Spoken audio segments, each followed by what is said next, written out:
Yo, what's up? Ako nga pala si Unknown Rider. Tara't samahan niyo akong gumala sa mga lugar na pupuntahan ko, kung saan naabutin ang ride adventures ko na gusto kong ibahagi din sa inyo. Kasama ang motor kong si Seijin at syempre kasama kayo. Rock and roll!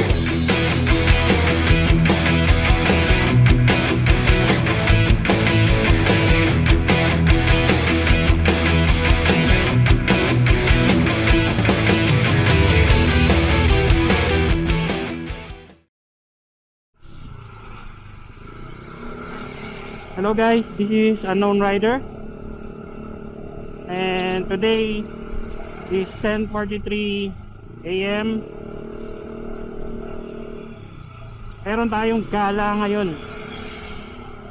Ito na yung tinutukoy ko sa una kong vlog na pupuntahan natin. So magpapagas muna tayo.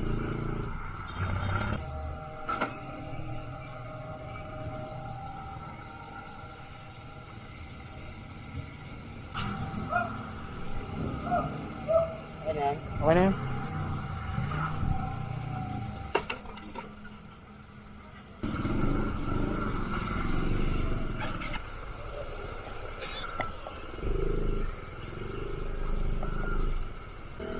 So yun nga guys, no,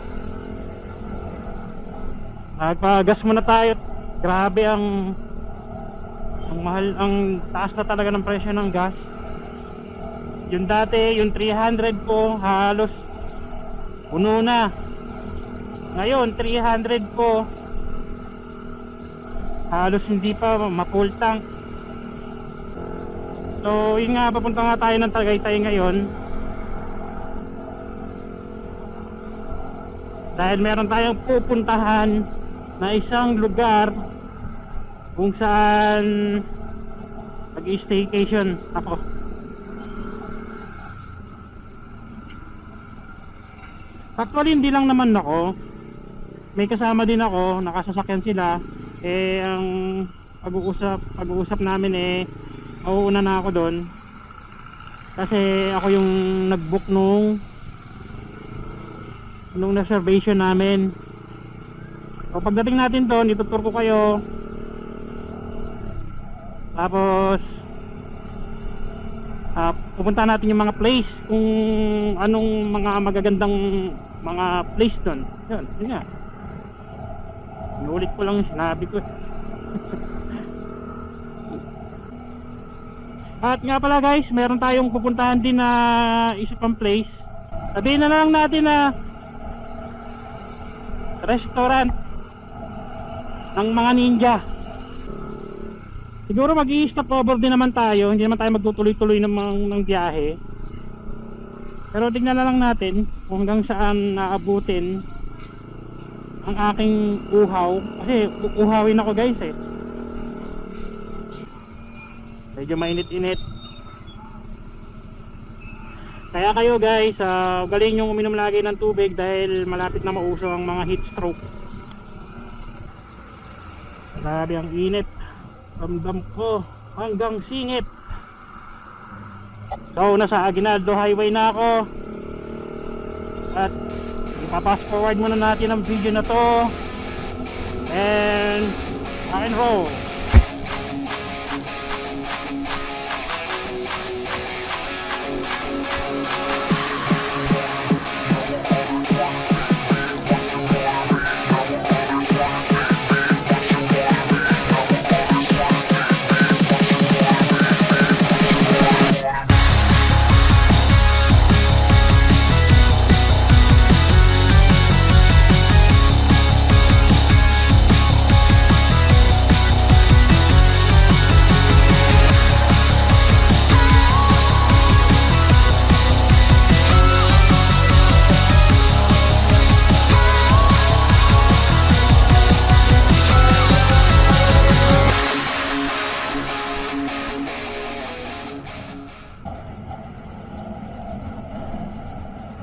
So guys, dito na nga tayo sa Silang.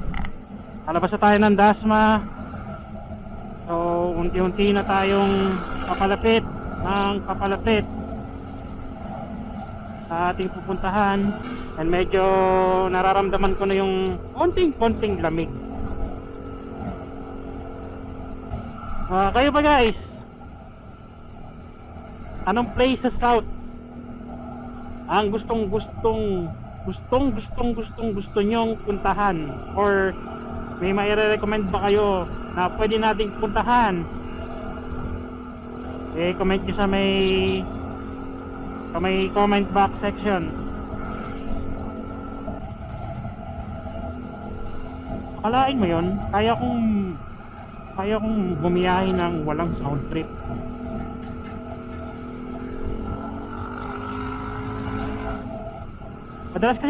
Madalas kasi ako guys nagsa-sound trip pag ano, nabiyahe ako.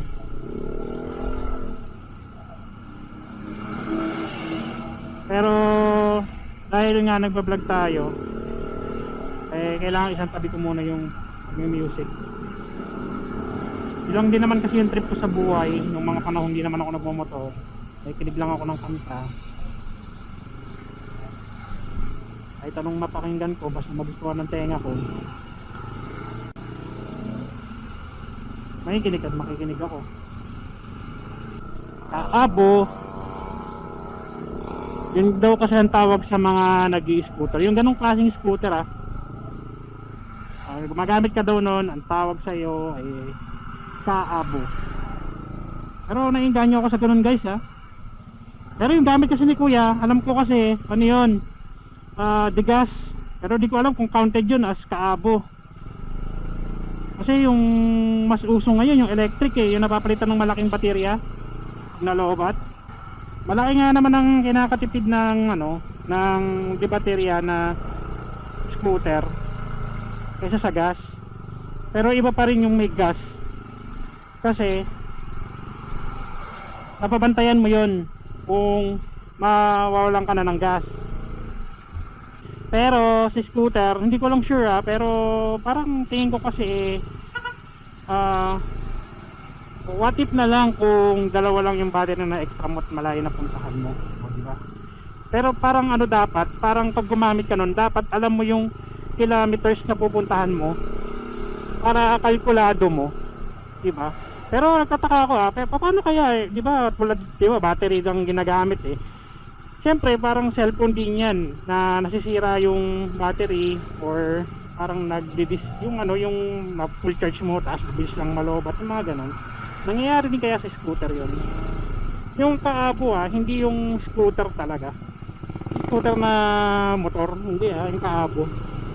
Siguro very convenient din naman talagang gamitin, kasi ang kaabo, ang scooter nabibitbit mo, ang motor di mo naman mabibitbit yan Ang kaabo matutupi mo, mabibitbit mo, madadala mo sa opisina mo pag galing kang trabaho.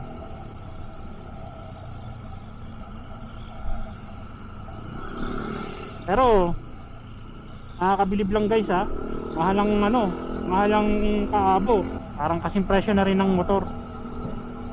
Pero makakabili ka naman ng mura, siguro mga pang dyan lang, pang malapitan lang. Pero yung kung bibili ka ng scooter na ganon, yung kaabo, tapos pang malayuan, talagang bibili ka ng nung mamahalin, yung malaki yung capacity ng battery.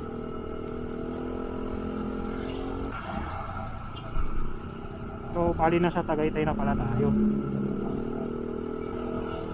So mag-stop over muna tayo sa 7-Eleven, mag-change tayo ng battery ng ating camera.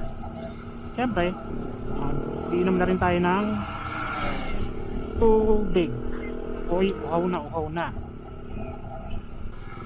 Stop over tayo.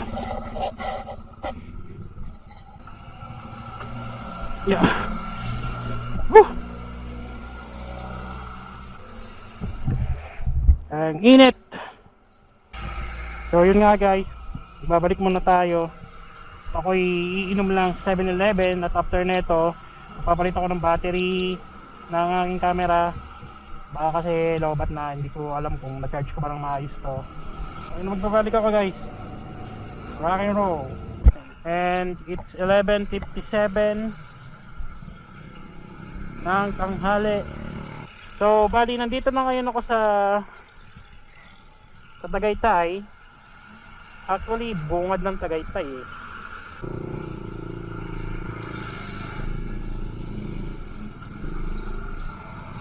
Medyo patiri ka ng araw ngayon, pero medyo malamig-lamig ng konti yung hangin, kaya hindi tayo pinagpapawisan masyado. So yun nga guys, yung pupuntahan natin is yung place na sinasabi ko sa inyo sa una kong vlog, no, yung pupuntahan natin. Bali kailangan kasi nating mauna doon. Bali kasi may kasama ako. Medyo nasa kalagitnaan pa naman tayo ng ng biyahe. Itutur ko kayo doon sa place na yon. Sobrang ganda ng place talaga na yon kasi napuntahan ko na talaga siya. Pero babalikan lang namin dahil may celebrate lang na may celebrate lang naman kami ng aking family. Hindi ko sure kung dediretso na kami sa may restaurant ng mga ninja or magpupunta muna kami ng zoo dahil yung pamangkin kong maliit siyempre alam mo naman pandemic, yung mga bata hindi nakakaranas na gumala, saka napaka risky ngayon kahit sabihin mong nag-lift up na ang lockdown. Lamig, malamig na mainit. Yun bulalo. Yan yung gusto kong puntahan, yung mga bulaluhan na yan. Lalo na yon, yung original bulalo. So, alas 12 na. At kailangan nating makapunta dun sa ating paroroonan ng alauna.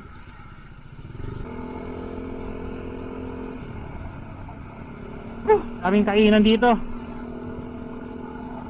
Kaso nag-stop over na tayo sa 7-Eleven para kumain ng hotdog sandwich. Hotdog sandwich is like rock and roll. Yun nga, sa ikukwento ko sa inyo, mamaya malalaman ninyo kung saan tayo pupunta, kung ano yung pupuntahan namin. At ituloy nyo lang ang panonood ng vlog na to.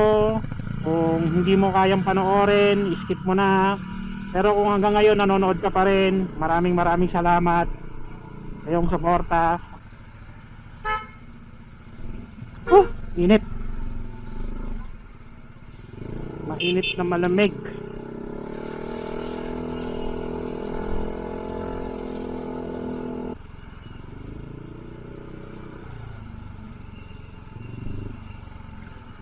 May kape. Nasa bag of beans pa naman tayo pag dumadaan ako dyan, ang bango talaga. Patawa-tawa lang ako, pero mamaya problema din ako dahil hindi ako nakapag-withdraw. So tignan natin kung hanggang saan naabot ang e-wallet natin.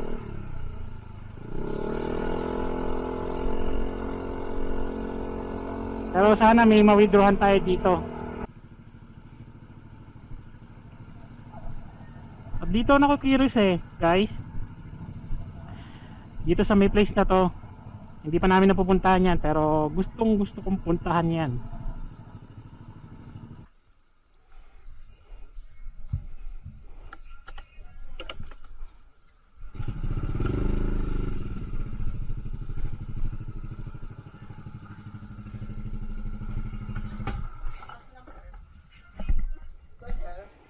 Nakabook kami.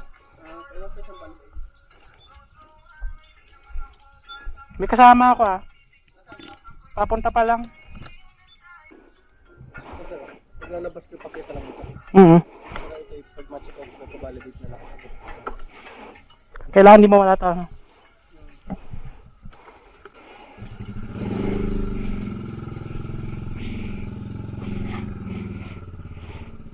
Guys, muntikan nang sumalubsob yung motor nating si Seijin. Diyos ko. Buti na lang talaga hawak ko yung top box. Kaya mag-iingat kayo sa lahat ng mga nagmamotor dyan. Iwasan nyo mag-side stand sa hindi pantay na lugar. Lugar? Anong lugar? Daanan. So pupunta muna tayo ng parking lot. Tapos doon na lang natin hintayin yung ate ko. And then Tutur ko kayo ng dahan-dahan lang dito lang sa place na to. Medyo magdadrive lang tayo ng chill, syempre. So may mga hindi ako napuntahan na lugar dito, yun dyan sa mayan, na may daanan na yan. At ito naman yung mini clinic talaga yun, clinic, Derma Slimming Center. And alam ko may wellness hub dito eh. Ayun na nga yata yun, yung wellness hub. Meditation chapel. Medyo malamig ah. Meditation chapel. Yan. At forest trail. Mini forest trail. Yan. Pwede ka dyan. Pwede ka dyan pumunta. Siyempre, pwedeng mga mag-park dito yung mga sasakyan.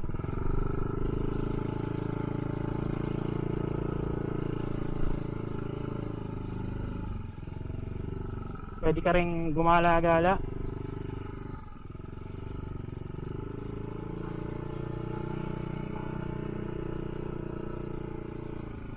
Medyo nararamdaman ko ang lamig guys.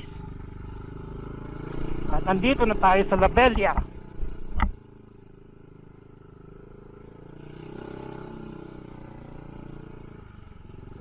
So dito na lang natin hintayin yung ate ko.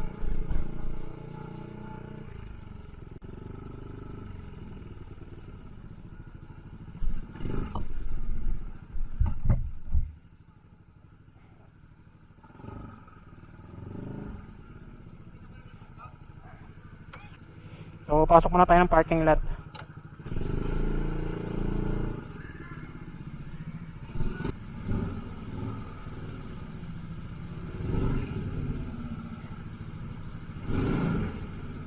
So di na tayo papasok.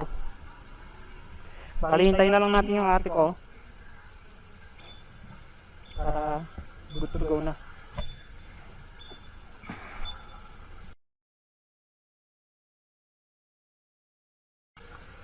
Sa mga hindi pa nakikita ng buo yung aking motor, sige, papakita ko sa inyo. Ayan si Seijin. Combination of matte black and gold. So yun nga guys, no, punta man tayo sa labas. Tapos tignan natin kung yung ate ko andyan na. Abangan natin din sa labas. So guys, stop ko muna yung video dito. Antayin ko lang muna sila ate. And yun nga, babalik ako. Rock and roll.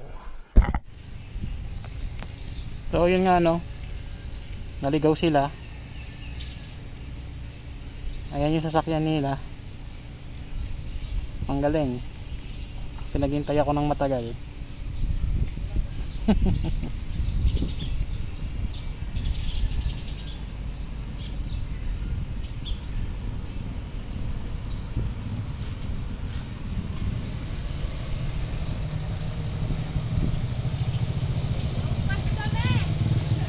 So bali nakuha na namin yung room guys. Tapos mangyayari magano na lang tayo. Ipapakita ko sa inyo yung mga place doon sa mga place dito sa La Bella. Bali ayusin ko lang yung mga gamit ko.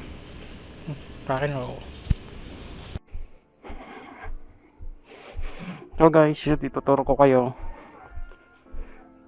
sa mga lugar na meron dito sa La Bella.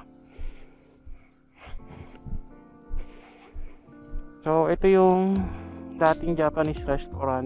Until now hindi pa rin siya bukas. Ayan yung place niya guys.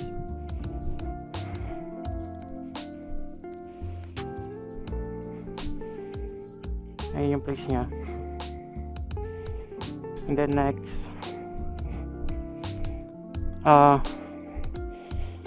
yung mini bar nila, kung nakita nyo yung makikita nyo yung actual.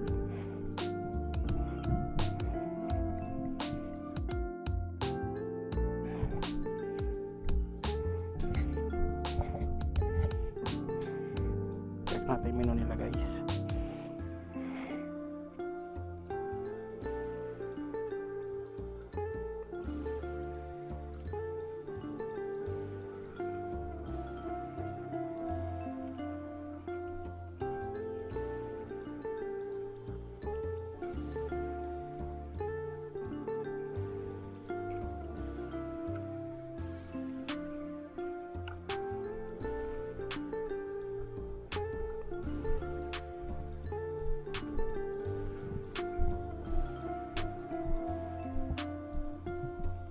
Ay, minibar nila. Minibar. Yan. Yung place para sa mga bata. Pang bata lang yan.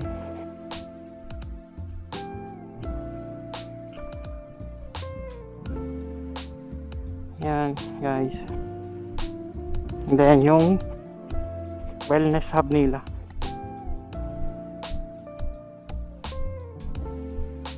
Pwede ka mag-spa, massage. Meron din yata silang clinic dyan. Meron sila ditong forest trail eh. Ituturo ko kayo. Ituturo ko sa inyo yan. Dito na tayo sa edible garden. Edible garden. Yan guys. Mga plantito and plantitas. Pwede kayo dito. Yan guys. Hanggang dun siya.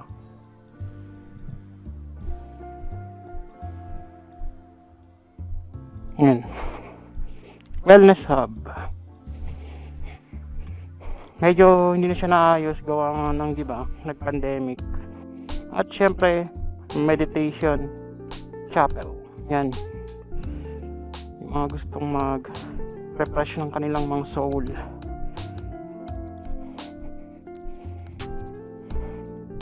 Stress free. Rock and roll yo. Yan guys. Parking lot. Pag wala nang maparkingan dun sa may pinaparkingan namin, mga kotse, meron dun sa labas na nga lang. Meditation chapel. Dito sa place na to,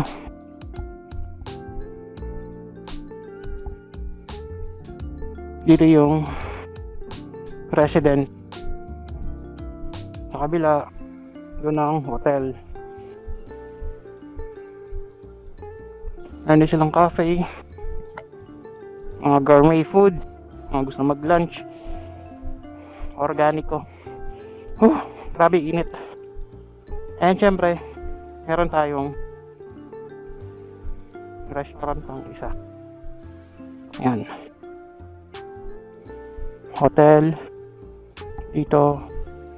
At syempre, meron pa ditong place na pwede nyo pag picture-picturean, Village Mart. Sabi daw nila, marami nagtitinda dyan, mga ukay-ukay, mga souvenirs, pero ngayon wala dahil gawa nga ng pandemic. Pero pwede kayo mag picture-picture dyan. So guys, yun lang naman may introduce ko sa inyo.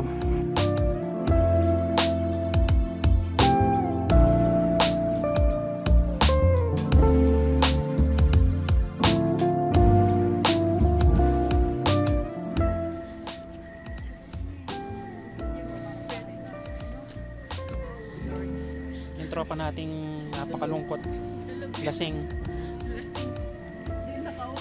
Ito nga pala yung restaurant. Ito naman yung La Bella Boutique Hotel.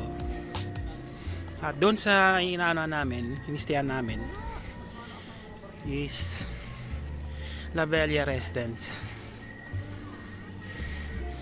Meron silang mga Instagrammable na place. Patulad nun sa taas. Siyempre may mga coffee shop sila dito. Merong Japanese cuisine. Yun. And dito naman guys yung bar nila, mini bar.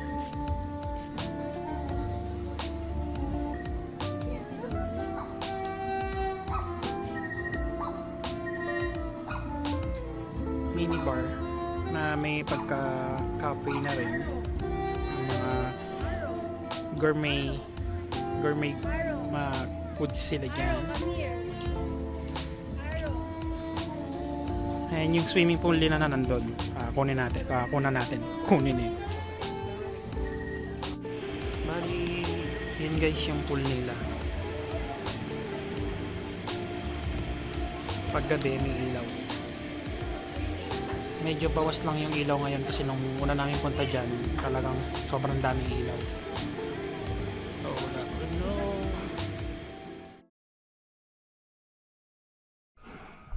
So it's 10 a.m. at kami nag-check out na. So, bali guys, uwi na kami at papunta kami sa restaurant ng mga ninja. Rock and roll. So yun nga guys, no, bali pauwi na tayo. Pauwi agad no, hindi naman. Pupunta tayo ng zoo dahil yun ang gusto nila eh, mag-zoo daw tayo.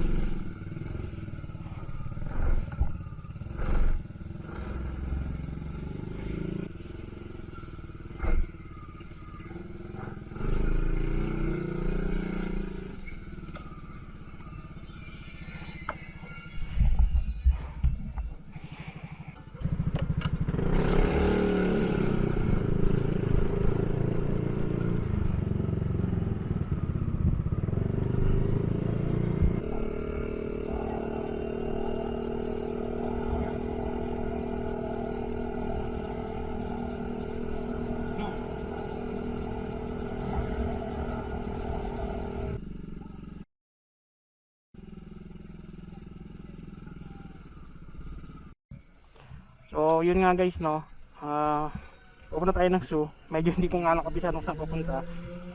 So yun, mag ano muna ako, mag-navigate muna ako. So rock and roll.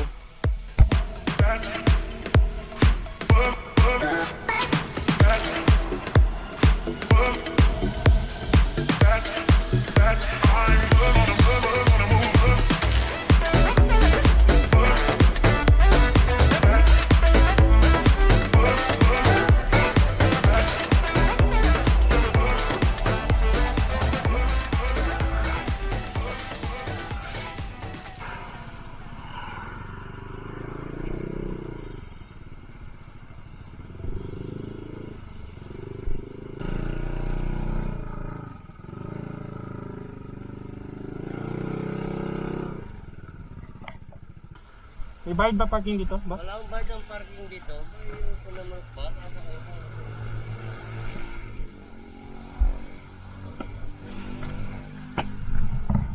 So yun nga guys, nasa tayo. Sorry. So rock and roll guys, babalik ako.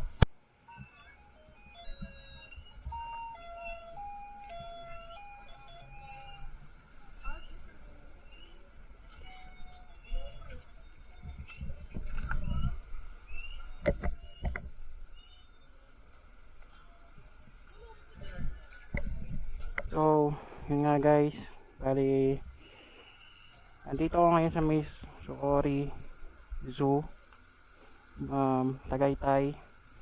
And yun nga, bali sulit nga naman yung 200 mo. And makikita mo yung iba't ibang uri ng animals. Ngayon, nakakaawa lang sila tingnan, o talagang maawain lang talaga ako sa mga hayop. So guys, diretso na tayo susurugin and rock and roll.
So guys, nasa Surugin tayo. Titikman natin yung mga foods nila dito, mga ramens. So yun, say Jin, diyan ka muna. Rock and roll. So yun nga guys, yung kanilang menu sa Surugin Ramen House. Yan. Tikman natin yan.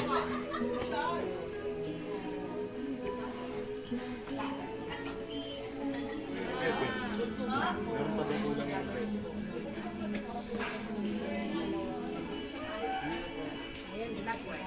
So habang naghihintay tayo ng pagkain, pakita ko lang sa inyo yung place.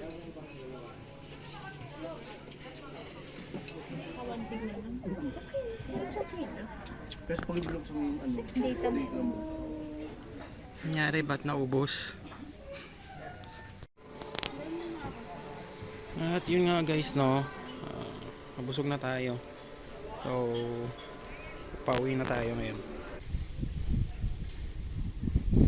So yun nga guys, bali kakataas lang namin kumain sa Surugin Ramen Shop. Ang in-order natin is Churay Ramen, which is yung nakita nyo sa video kanina.